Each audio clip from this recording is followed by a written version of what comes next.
नमस्कार दोस्तों, मेरा नाम नीलेश परमार है।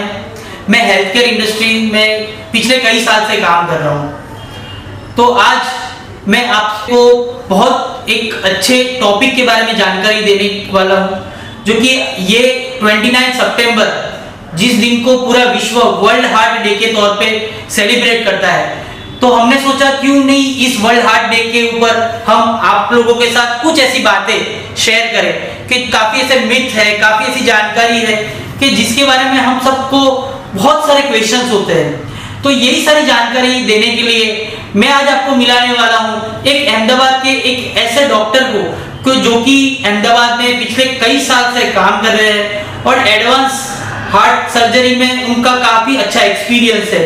तो उनका नाम है डॉक्टर जयदीप रामानी सर, जो कि as a senior heart surgeon Ahmedabad में पिछले कई साल से प्रैक्टिस कर रहे हैं। तो आइए हम स्वागत करते हैं डॉक्टर जयदीप रामानी सर का। सर नमस्कार। नमस्ते।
आइए हम स्वागत करते हैं डॉक्टर जयदीप रामानी सर का। सर नमस्कार। नमस्ते।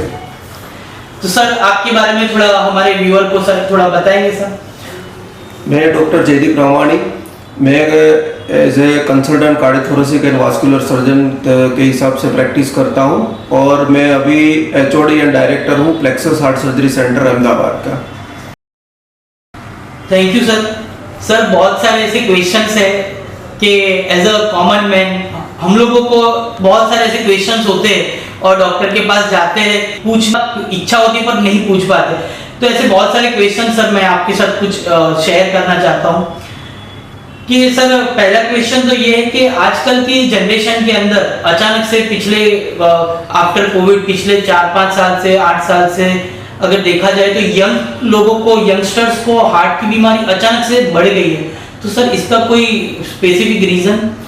देखो, अगर आप पहले के डेटा चेक करो तो पहले जनरली 10-12 साल पहले का डेटा ऐसा था कि heart problem mostly 55-60 above year वाले पेशेंट को होता था।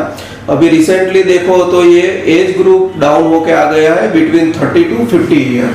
तो इसके काफ़ी सारे रीजंस है। पहली चीज़ के जो कोविड के कारण जो छोटे छोटे क्लॉट्स बनते हैं नस के अंदर, उसके कारण भी हार्ट प्रॉब्लम्स काफ़ी बढ़ गए हैं। दूसरी चीज़ अपनी रूटीन लाइफस्टाइल जो है, काफ़ी मतलब प्रोसेस फूड खाना, काफ़ी ऑयली फूड खाना, सॉल्टी फूड खाना, उसके कारण भी हार्ट प्रॉब्लम में काफ़ी बढ़ा हुआ है। तीसरी चीज़ जो बैड हैबिट्स है, जैसे कि स्मोकिंग है, अल्कोहल है, plus some medical conditions like diabetes, hypertension, उसके भी इंसिडेंट्स काफ़ी बढ़े हैं और इन सबके साथ साथ यंग पेशेंट के अंदर हार्ट की प्रॉब्लम काफ़ी पाई जा रही है। काफी सर ऐसा सुना जाता है, काफी लोग बात ऐसे करते हैं कि सब जो नॉन वेजिटेरियंस होते हैं उनको हार्ट की बीमारी ज्यादा होती है। क्या सर ये बात सही है? यस, एक आप बोलो तो एक कोरिलेशन तो है ही, क्योंकि non vegetarian food mostly process food रहता है और उसके अंदर आप देखो कि अनसैचुरेटेड फैटी एसिड की मात्रा काफ़ी रहती है। अनसैचुरेटेड फैटी एसिड मतलब जो अपनी हार्ट की और सब नस के अंदर कैल्शियम को जमा करती है। इसके कारण नॉन वेज वाले पेशेंट में और खास करके जो प्रोसेस फूड खाते हैं उसमें हार्ट प्रॉब्लम काफ़ी ज़्यादा पाई जाती है as compare to vegetarian people. Sir ये जो हार्ट की बीमारी है, क्या सर ये जेनेटिकल है?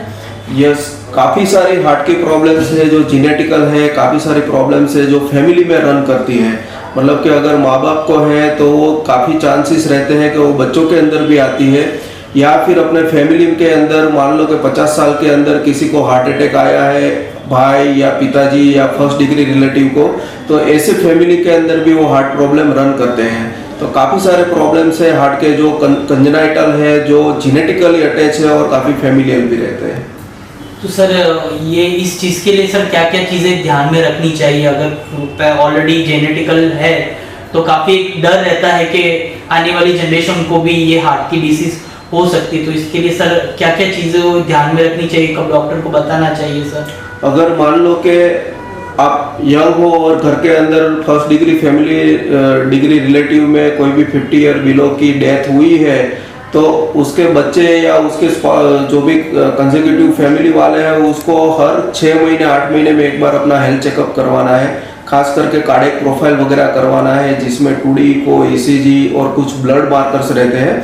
तो ये सब चीज़ से हम काफ़ी अर्ली उसको प्रिवेंटली आइडेंटिफाई कर सकते हैं।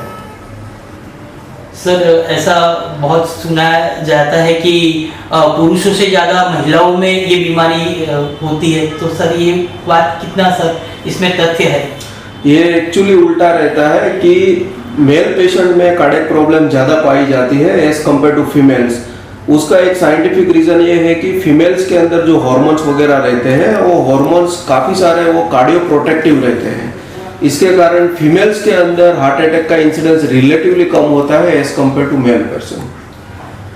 ओके सर, अगर किसी को अचानक से हार्ट अटैक आता है तो उसको क्या सर फील होता है? उसको कैसे अचानक से पता चलता है कि हार्ट का ही ये दर्द है? क्योंकि सर काफ़ी बार हम लोग देखते हैं तो एसिडिटी में भी चेस्ट पेन जैसा रहता है, तो एग्जैक्ट सर क्या फील होता है कि उसको ऐसा फील होगा कि नहीं ये हार्ट अटैक है, मुझे तुरंत डॉक्टर को दिखाना चाहिए? देखो, हार्ट अटैक के काफ़ी सारे सिम्टम्स रहते हैं। जनरली उसको दो चीज़ में डिवाइड करते हैं। एक होता है एटिपिकल अंजाइना और दूसरा होता है टिपिकल अंजाइना।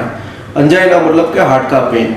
तो टिपिकल अंजाइना में क्या रहता है कि चेस्ट पेन होना, एक बिल्कुल constricting type of chest pain होना। पेशेंट खुद बोलेगा कि एकदम लेफ्ट साइड पे दबाव हो रहा है, लेफ्ट हैंड के अंदर दुख रहा है, पर्सपिरेशन हो रही है, घबराहट हो रही है, उसको ऐसा लगेगा कि उसके हार्ट बीट बढ़ रहे हैं, वॉमिटिंग हो रही है, चक्कर आ रहे हैं। ये एक हार्ट अटैक के सिम्टम्स रहते हैं।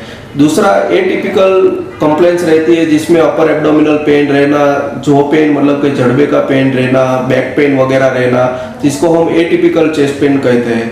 तो ये सब सिम्टम्स अगर कभी भी आइडेंटिफाई हो तो तुरंत ही नज़दीक के हॉस्पिटल में अपना चेकअप करवा के उसको डायग्नोस करना चाहिए। सर अगर कोई पेशेंट को हार्ट का अटैक जैसा लगता है, चेस्ट पेन लगता है, और अगर वो हॉस्पिटल में जाता है तो यूजुअली सर डर जाता है और रिलेटिव भी डर जाते हैं। तो जब वो पेशेंट हॉस्पिटल में आता है तो काफ़ी बार ऐसा होता होगा कि सर आपके साथ भी कि पेशेंट अपनी हिस्ट्री प्रॉपर नहीं बताता है। सर हिस्ट्री कितना इम्पोर्टेंट रोल है सर? देखो, कोई भी कंडीशन अगर आपको डायग्नोस करनी है तो पेशेंट का हिस्ट्री बहुत ही इंपॉर्टेंट रहता है। मोस्ट ऑफ द टाइम जो यंग पेशेंट रहते हैं वो हिस्ट्री में छुपाते हैं कि भाई स्मोकिंग की हिस्ट्री है, अल्कोहलिक की हिस्ट्री है, क्योंकि जब भी पेशेंट चेस्ट पेन के साथ आता है 2-3 रिलेटिव के साथ आता है, तो रिलेटिव के सामने ये सब हिस्ट्री वो जनरली बताते नहीं है। तो हम काफ़ी बार पेशेंट को अकेले में काउंसल करते हैं। जो भी सडन वो हिडन हिस्ट्री है वो काफ़ी बार पेशेंट को आइडेंटिफाई करने का ट्राई करते हैं, और मोस्टली अगर अकेले में पूछो तो काफ़ी सारी हिस्ट्री सच ही बता ही देता है। अच्छा सर, तो सर आजकल हम पूरा देश काफ़ी टेक्नोलॉजी में आगे बढ़ रहा है, तो सर हार्ट सर्जरीज में भी काफ़ी कुछ एडवांस प्रोसीजर्स आ गए होंगे। तो सर आज की तारीख के अंदर हार्ट प्रोसीजर्स में सर ऐसा कौन सा ऐसा टेक्निक है जिसकी वजह से पेशेंट को, उसकी फैमिली को और सारी चीज़ों में बेनिफिट होता है? सर इसके बारे में थोड़ी जानकारी दीजिए। देखो, जब भी हार्ट सर्जरी की बात आती है तो पेशेंट को और उसके रिलेटिव को एक मेंटली टेंशन रहता है। हार्ट सर्जरी में भी अभी काफ़ी एडवांस प्रोसीजर्स हो रही है। जैसे कि मैं कार्डियक सर्जन हूँ तो हार्ट सर्जरी के बारे में बताऊंगा कि हम लोग की होल यानी कि मिनिमल इन्वेजिव कार्डियक सर्जरी अभी काफ़ी हाई नंबर कर रहे हैं। प्रोबेबली ये नंबर पूरे इंडिया में सबसे ज़्यादा है। दो तरह से हार्ट सर्जरी की जाती है, एक रहती है कन्वेंशनल हार्ट सर्जरी और दूसरी रहती है की whole minimal invasive heart surgery. Conventional heart surgery जो कि पूरा छाती काट के किया जाता है, बीच का स्टर्नल बोन काट के किया जाता है, जिसमें bleeding, infection, stroke, lung infection, patient का रिकवरी लेट होना, वो काफ़ी सारा उसमें रहता है। जबकि की होल यानी कि मिनिमल इन्वेजिव कार्डियक सर्जरी जो चेस्ट के लेफ्ट साइड या राइट साइड के छोटे चेके से किया जाता है, और इसके अंदर पेशेंट को तीसरे दिन हम घर भेज देते हैं। कोई चेस्ट पेन नहीं, पेशेंट को कोई आराम नहीं करना है, जितना चाहे वेट लिफ्टिंग कर सकता है, और इसमें स्ट्रोक, ब्लीडिंग, इन्फेक्शन का रिस्क प्रैक्टिकली जीरो रहता है। तो sir as a heart surgeon doctor Jaydeep Pramanik अपना हेल्दी हार्ट रखने के लिए सर क्या आप करते हैं सर? देखो, एज ए कार्डियक सर्जन हो, कार्डियोलॉजिस्ट हो, या जनरल पॉपुलेशन हो, तो हार्ट को फिट रखने के लिए 2-4 चीज़ हमेशा करनी है। पहली चीज़, एटलीस्ट आपको 40-45 मिनट्स अपने हार्ट को देना है। आप जॉगिंग करो, रनिंग करो, या लाइट कार्डियो एक्सरसाइज करो। काफ़ी सारे पेशेंट पूछते हैं कि भाई कार्डियक एक्सरसाइज, तो कार्डियक एक्सरसाइज का मतलब क्या रहता है कि जैसे कि आप लाइट जॉगिंग करो, फास्ट रनिंग करो, या अपने घर पे वॉकर है तो 30 डिग्री अप इंक्लिनर में आप वॉकिंग वगैरह करो। दूसरी चीज़ रहती है कि डीप ब्रीदिंग एक्सरसाइज करो। ये सब जो है वो लाइट कार्डियक एक्सरसाइज में गिनी जाती है। दूसरी चीज़, अच्छा हेल्दी खाना खाना है, बने उतना प्रोसेस्ड फूड अवॉइड करो, ज़्यादा सॉल्ट वाला अवॉइड करो, ज़्यादा शुगर फूड अवॉइड करो, और तीसरी चीज़ रेगुलर मेडिटेशन वगैरह करो। ठीक है, ये 3-4 चीज़ करो, आपकी उम्र अपने आप 10 साल बढ़ जाएगी। थैंक यू सर, आपने हमारे साथ बात किया। तो दोस्तों आज बहुत सारी बातें हमने सर के साथ की। मेरे साथ जुड़ने के लिए थैंक यू वेरी मच। जय हिंद, वंदे मातरम, भारत माता की जय।